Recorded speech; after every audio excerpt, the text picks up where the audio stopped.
Hello my friends, this is Wiggle here. So what I'm working on, or what I'm showing you an update on, is I got all my solar panels in action that were on the roof, all 6 of them, 6 times 320 watt each.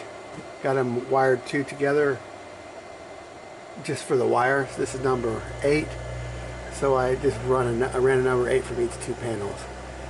They are all ran in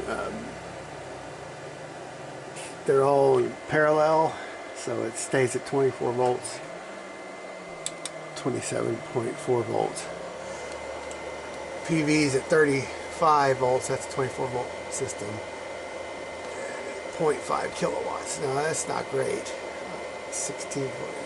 I have a panel laying down up there I got to fix. But anyway, this is an 80 amp solar charge controller, and it's big enough to handle all those panels at once.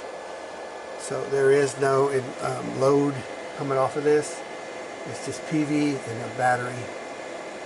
PV to battery, that's all that this one does. So the battery, I moved my box over. I'm getting ready to wire up an 800 watt 24 volt inverter. I got the right one. I'm going to cut the leads off, wire it into this QO series. Homelite QO, not Home series. You have to get the QO, the good stuff. With the box, the way I have it wired up, this is my battery coming out. I've got it jumped over in the box here, hot to hot. This is because the lug powers alternating circuit breakers. So when you wire them together with a jumper, all of them are on the same 24 volt system. So this is just 24 volt DC breaker is what this is. So this is running to the pressure pump on the tank, coming off of the storage tank, drinking water storage tank. This pressure pump runs 60 psi, so it's 24 volts. It's coming right off of the batteries. It's not being controlled by a load or anything. As are, I have a two deep freezes coming off of a battery bank over here. There's no controllers because they don't need them. They have a range of 12 to 24 volts. They'll run. They can sense what they're doing and they can do it. So they don't need any kind of load controller. And this inverter, I'm just going to run right off of one of these breakers. I'm going to put a shelf in here. I'm going to use 800 watts is enough to run this, and I'm going to charge my batteries with this. And one thing I did also want to show you, I'm going to get all that hooked up, then I'll show it to you. You can get these, they're for breaker boxes, the neutral or the ground on breaker boxes, the little grounding bars, like that one right there, if you can see that. Anyway, I'm just going to screw them to the wall here and then hook my wires coming up. So all of my smaller wires coming from my solar panels will all come into one wire, and that will go right into my charge controller. I did it with smaller ones here. I'm going to put bigger ones so I can run more stuff.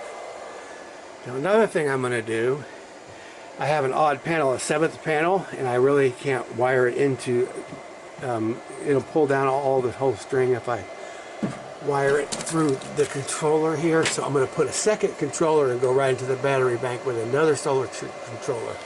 So rather than trying to equalize loads, just use independent, smaller charge controllers and charge your batteries. You can have this charge controller, another charge controller, you can plug in a battery charger to a cord, and you can do all those to plug into, if your battery bank's big enough, you can have multiple charge controllers going. So forget all that equalization equipment, it's so expensive, just skip it. And I'll show you when I get my 7th panel wired in what I'm talking about. I'll just wire it in through one of these breakers. I can just turn it on and off. You can run the electric backwards to the breaker. So I could hook my charge controller I could hook a number of charge controllers up to the battery bank right here. Boom, boom, boom. Batteries don't care. They don't know the difference. So all of my load is mostly just whatever the batteries are at. It's not very sensitive like inverters, just other equipment. You got to be a little more of a narrow range of your voltage. So the point is to get the job done with the least expensive equipment as possible. So this is less than $200. This was like 80 or something like that, 80 or 90 bucks. And I'm going to get what I need done, but it's with smaller components designed to do specific jobs. Anyway, I'm going to put in some fans and some lights and blah, blah, blah, and I'll show you all that. But this is where I'm at right now. I'm going to put some shelves along there, and I'm going to put a battery charger on that inverter as well. Not just a battery charger for the Milwaukee tools, but just like a battery charger to charge like car batteries. So I'll be pulling my excess power out during the day, and then I'll come turn this thing off at night. So when I'm overproducing right now, I've got plenty of electric to run 2 deep freezers and the pressure pump. So I'm going to put my extra power that's just sitting there. The batteries are topped off. I mean, they're pretty close to. They're at 27.4, so I mean that's 24 volt bank. It's full. So I should be doing something with the extra, and I'm going to.